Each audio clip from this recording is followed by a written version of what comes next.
తిరుమల వ్యవహారం కూటమి సర్కార్ని ఉక్కిరిబిక్కిరి చేస్తుందా? ఎటు తేల్చుకోలేకపోతుందా? సిట్ తాజాగా దాఖలు చేసిన ఛార్జ్ షీట్ కూటమి నేతలకు మింగుడు పడుతున్నట్టు కనిపించట్లేదు. దాంతో ఈ వ్యవహారం ఎటు మళ్ళుతుందో అనే కలవరం ప్రభుత్వ పెద్దల్లో ఉన్నట్టు స్పష్టమవుతోంది. సుప్రీంకోర్టు ఆదేశాలతో రంగంలోకి దిగిన సిట్ దర్యాప్తు పూర్తి కాలేదు. ఛార్జ్ షీట్ దాఖలు పరిచిన దాని మీద కోర్టు ఇంకా నిర్ణయం వెలువడించలేదు. అయినప్పటికీ ఆంధ్రప్రదేశ్ రాష్ట్ర ప్రభుత్వం హఠాత్తుగా ఒక కమిషన్ ఏర్పాటు చేస్తాము అనే ప్రకటన చేస్తుంది. తాజాగా జరిగిన కేబినెట్ భేటీలో ఈ కల్తీ నెయ్యి ఉదంతం మీద రాష్ట్ర ప్రభుత్వం ప్రత్యేక కమిషన్ వేయబోతున్నట్టు ప్రకటన చేశారు. మంత్రులు పయ్యావుల కేశవ్, పార్థసారథి, నాదెండ్ల మనోహర్, సత్యకుమార్ నలుగురు మీడియా ముందుకొచ్చి ఈ విషయాన్ని అధికారికంగా వెల్లడించారు. చాలా ఆసక్తికరం. సిబిఐ దర్యాప్తు మీద, సుప్రీంకోర్టు ఆదేశాల మీద, వాళ్ళు ఇచ్చినటువంటి రిపోర్ట్ల మీద ఆంధ్రప్రదేశ్ రాష్ట్ర ప్రభుత్వానికి విశ్వాసం కుదరడం లేదా అనే ప్రశ్న ఉదయిస్తుంది.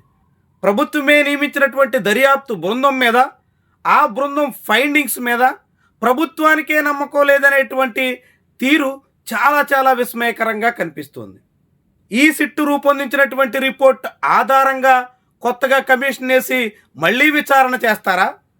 లేకుంటే ఈ సిట్ రిపోర్ట్ మీదే విచారణ కమిషన్ వేసి దర్యాప్తుకు శ్రీకారం చుడతారా? చాలా విడ్డూరమైనటువంటి పరిస్థితిలో కూటమి సర్కారు ఉన్నట్టుగా కనిపిస్తుంది. ఒక నిర్ణయానికైతే వచ్చారు. తిరుమల తిరుపతి దేవస్థానం కల్తీ నెయ్యి లడ్డూ ఉదంతాన్ని మరికొంతకాలం పాటు సాగదీయాలి అనే లక్ష్యంతో అయితే ప్రభుత్వం ఉన్నట్టుగా స్పష్టంగా కనిపిస్తుంది. ఈ వ్యవహారానికి ఫుల్ స్టాప్ పెట్టాలి. ప్రజల్లో ముఖ్యంగా భక్తుల్లో ఉన్నటువంటి అభద్రతా భావం, మనోభావాలు దెబ్బతినే పరిస్థితికి ముగింపు పలకాలి అనే ఆలోచన ప్రభుత్వ పెద్దల్లో ఏ కోసాన ఉన్నట్టు కనిపించట్లేదు. సిట్ రూపొందించినటువంటి ఛార్జ్ షీట్లో పేర్కొన్న నిందితుల మీద ప్రభుత్వానికి నమ్మకం కుదరట్లేదు. వైవి సుబ్బారెడ్డి, ధర్మారెడ్డి కూడా 2022లో వచ్చినటువంటి రిపోర్ట్ని దాచిపెట్టారు కాబట్టి వాళ్ళు కూడా నిందితుల జాబితాలో ఉండాలి అన్నది ప్రభుత్వ పెద్దల ఆలోచనగా చెప్తున్నారు. వాళ్ళిద్దరూ నిందితులుగా లేనటువంటి సిట్ రిపోర్ట్ని అంగీకరించడానికి సిద్ధంగా లేము అనే రీతిలో వ్యవహరిస్తున్నారు. ఇది సమంజసమేనా? సుప్రీంకోర్టులో ఈ వ్యవహారం మీద దర్యాప్తు సరిగా సాగకపోతే ఛాలెంజ్ చేయొచ్చు. అక్కడ సుప్రీంకోర్టులో మరిన్ని విషయాలు తెలియజేయచ్చు. సిట్ రిపోర్టు మీద ఇంకొంత లోతైన విచారణ కావాలని కూడా కోరచ్చు. కానీ ప్రభుత్వం అందుకు విరుద్ధంగా ఒకవైపు సిట్ విచారణ ఇంకా పూర్తి కాలేదు. ఛార్జ్ షీట్ మీద కోర్టు ఇంకా నిర్ణయాన్ని వెలువరించలేదు. ఛార్జ్ షీట్ తర్వాత దానికి సంబంధించినటువంటి ఆధారాలు, విచారణ ఇదంతా సాగాల్సి ఉంది. వాటన్నిటికీ అనుసరించి ఫైనల్ జడ్జిమెంట్ రావాల్సి ఉంది. దానికి ఎంత సమయం పడుతుంది, ఎన్నేళ్లలో అదంతా స్పష్టత వస్తుంది, ఇదంతా అంతా ఇంకా క్లారిటీ రానటువంటి విషయం. అయినప్పటికీ ప్రభుత్వం మాత్రం దానికి సైమల్టేనియస్గా మరొక కమిషన్ని తెర మీదకి తీసుకురావడం అంటే సుప్రీంకోర్టు నియమించినటువంటి దర్యాప్తు సంస్థ మీద, సిబిఐ దర్యాప్తు మీద ఈ ప్రభుత్వానికి నమ్మకం లేదని విషయాన్ని తెల్లం చేయదలుచుకున్నారా అనేటువంటి సందేహం చాలా మందిలో కలుగుతుంది.